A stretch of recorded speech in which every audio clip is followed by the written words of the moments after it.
Hello बच्चों, क्या हाल चाल। सब बढ़िया होंगे। आज हम एक और बढ़िया क्वेश्चन ले रहे हैं जो कि एसएस क्रोटो का क्वेश्चन है और जेईई एडवांस के लिए बहुत ही इंपॉर्टेंट क्वेश्चन हो सकता है। बहुत ही बढ़िया क्वेश्चन है। समझ आए चीजें कौन सी बुक से लिया गया है? एसएस क्रोटो, जो कि आपने नाम सुना होगा, आई रोडो और एसएस क्रोटो, ये बढ़िया बढ़िया बुक होती है। उसका ये क्वेश्चन है, समझ लीजिए, अच्छी तरह समझने की कोशिश करते हैं। सबसे पहले जब भी क्वेश्चन मिले आप सबसे पहले डायग्राम बनाने की कोशिश करें और अच्छी तरह समझने की कोशिश करें। एक एक चीज को अंडरलाइन कर लें, क्या क्या कह रहा है, क्योंकि जब यहाँ से यहाँ तक इतना बड़ा क्वेश्चन पढ़ेंगे तो यहाँ तक पहुंचते ऊपर वाली चीजें गायब हो जाएंगी। समझ रहे चीजें, तो एक एक साथ लिखते जाएं। सबसे पहले शुरुआत करते हैं, आओ देखें।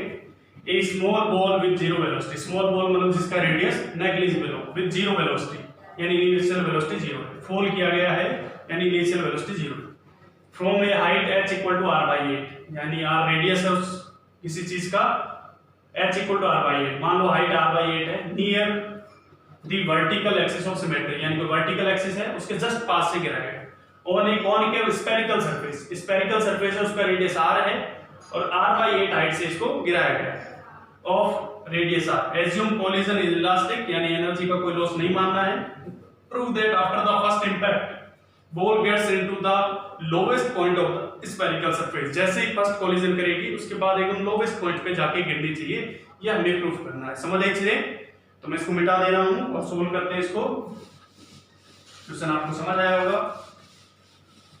दोबारा जब सॉल्यूशन करूंगा तो समझाता चला जाऊंगा, तो अच्छी तरह समझे इसको। क्या क्या गया, ये एक स्फेरिकल सरफेस है। समझ आई चीजें? जैसे अपन स्फेरिकल मिरर पढ़ते हैं, स्फेरिकल कॉनकेव सरफेस है। कोई दिक्कत? यहां से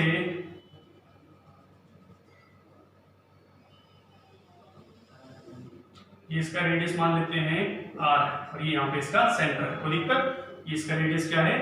r मान लेते हैं। समझ आई चीज? यहां से स्मॉल डिस्टेंस एकदम पास है, मैं थोड़ा दूर दिखा रहा हूं ताकि आपको समझ आए।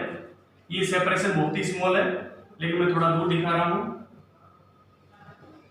ये हाइट जो है h है और h हमें दिया गया है r बाई 8। यहां से बॉल को छोड़ा गया जिसकी वेलोसिटी जीरो है और जिसका साइज नेग्लिजिबल है। समझ रहे इससे? जैसे ही नीचे आएगा यहां पे टकराएगा इसका वेलोसिटी कितना होगा? √2gh होगा, √2gh।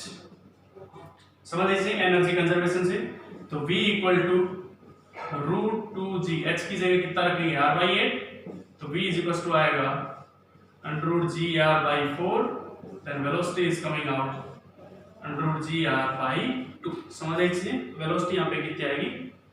√gr बाई 2 आएगी। कोई दिक्कत? अब हमें ये भी पता है कि कोलिजन का कॉन्सेप्ट क्या होता है। सबसे पहले मैं नॉर्मल ड्रॉ कर लेता हूँ। नॉर्मल सेंटर से पास होता है स्फेरिकल बॉडीज में, इसको मैंने सेंटर से ज्वाइन किया ऐसे मिलाते हुए। ये एंगल मैंने थीटा माना तो ये एंगल भी थीटा होगा। समझ एक चीजें, अगर ये जाते हुए वेलोसिटी इधर है तो जितने एंगल पे आती है, मिरर का रिफ्लेक्शन पड़ा होगा आपने, जितने एंगल पे रे आती है उतने एंगल पे वापस चली जाती है नॉर्मल के साथ। तो मान लेते हैं ये नॉर्मल के साथ वापस उसी वेलोसिटी के साथ सेम एंगल पे रिफ्लेक्ट हो गई। कोई दिक्कत? ये वेलोसिटी होगी बी, इस वेलोसिटी से आई सी और वापस इधर चली गई। कोई दिक्कत? क्योंकि नॉर्मल इसका ऐसा था। समझ आई चीज? भैया प्लेन सरफेस नहीं है जो ऐसे टकराएगी और वापस ऐसे चली जाएगी। प्लेन सरफेस नहीं है, ये स्फेरिकल सरफेस है। नॉर्मल के साथ जितने एंगल पे आएगी उतने एंगल पे वापस जाएगी। समझ आई चीजें? अब तुम देखो ये v है, इधर मैं इसका कंपोनेंट मान लेता हूं vy और इसका हॉरिजॉन्टल कंपोनेंट मान लेता हूं vx। तो तुम बताइए vy कितना होगा? vy इज v का इधर कंपोनेंट, v ये 2 थीटा एंगल है तो v cos 2 थीटा। समझ आई इसे? And vx is equal to v sin 2 theta. तो दिक्कत? और यहां पे ये भी पता है थीटा इज वेरी स्मॉल, क्योंकि डिस्टेंस ही काफी स्मॉल है तो थीटा भी बहुत ही स्मॉल होगा। और थीटा जब स्मॉल होता है तो cos थीटा लगभग 1 के बराबर होता है, तो vy जाता है v की तरफ, vy जाता है v की तरफ। समझ आई इसमें? एंड vx हमारे लिए लिखेंगे, हमें ये भी पता है जब थीटा स्मॉल हो तो sin theta is equal to theta होता है। समझ आई इसमें? तो vx हमारे बराबर होगा v इंटू 2 थीटा के बराबर, v इंटू 2 थीटा के बराबर। कोई दिक्कत? क्योंकि जब sin थीटा स्मॉल हो तो sin theta equal to tan theta equal to theta होता है ही नहीं होता जब थीटा स्मॉल हो। तो Vx इक्वल टू आ गया V इंटू 2 थीटा। कोई दिक्कत? ये Vx आ गया और ये आ गया Vy। समझ आई चीजें? हमें क्या निकालना है? रेंज निकालनी, यानी ये वाली डिस्टेंस निकालनी, ये वाली, ये एकदम लोएस्ट। हमें तो पता नहीं कहां जाके गिरेगी। मैं मान लेता हूं इसको x, कितने मान लिया मैंने? x। तो तुम देखो इस ट्राइंगल CAB, इन ट्राइंगल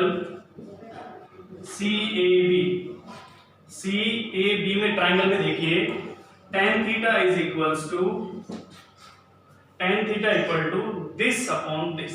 क्योंकि सेपरेशन बहुत ही स्मॉल था तो इसको एकदम स्ट्रेट माना जा सकता है। तो tan theta equal to x by R, tan theta equal to x by R. कोई दिक्कत? ये इस ट्राइंगल के अंदर आएगा। अब तुम देखो tan थीटा आएगा x बाई आर, और अपन रेंज लिखें तो यहां से x की वैल्यू आ गई r tan थीटा, जो कि हमें फाइंड आउट करनी थी। अब हम देखते हैं दूसरा जुगाड़ लगा के कि उसी के बराबर डिस्टेंस आ रही है कि नहीं। तो हमें पता है यहां से ये इस तरह आके गिरेगा तो प्रोजेक्टाइल टाइप का मोशन हो गया। तो प्रोजेक्टाइल मोशन में रेंज जो होती है, रेंज वो कितनी होती है? रेंज है आर एक्स लिख देता हूं। रेंज होती है हॉरिजॉन्टल वेलोसिटी यानी vx into time of flight. होता है कि नहीं होता? प्रोजेक्टाइल मोशन पढ़ा होगा। तो rx equal to vx into t। rx equal to vx कितना है? v इनटू 2 थीटा, और टाइम ऑफ फ्लाइट हमारे पास होता है 2uy अपॉन a, मतलब y वर्टिकल डायरेक्शन में एक्सेलरेशन ay लिख देता हूं। तो t हमारे पास आएगा 2, वर्टिकल डायरेक्शन में वेलोसिटी v है और एक्सेलरेशन वर्टिकल डायरेक्शन में g है। समझ आई चीजें? यहाँ पे टाइम की जगह उठा के रख देंगे 2v/g। समझ आई चीज?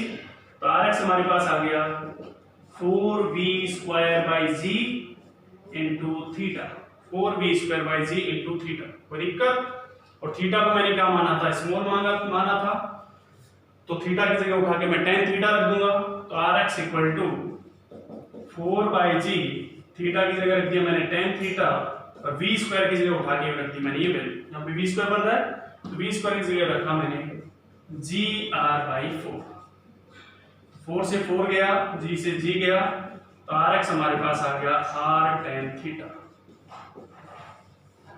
यानी हॉरिजॉन्टल रेंज भी tan थीटा और हॉरिजॉन्टल डिस्टेंस भी कितनी आ रही है? r tan theta.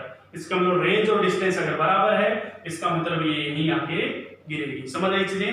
बहुत ही बढ़िया क्वेश्चन था। अच्छी तरह समझें, देखें और दिमाग में उतार लें किस तरह इस क्वेश्चन को सोल्व करना है। पहले डायग्राम बनाएं अच्छी तरह और फिर क्वेश्चन को टैकल करना शुरू करें, और सब चीजें देख लें, अंडरलाइन कर लें यहाँ पे क्या लिखा है, ताकि अंडरलाइन से बाद दोबारा देखें तो हमें नजर आए कि यहाँ पे कुछ अंडरलाइन किया मतलब दिख रहा है। समझ आई चीजें?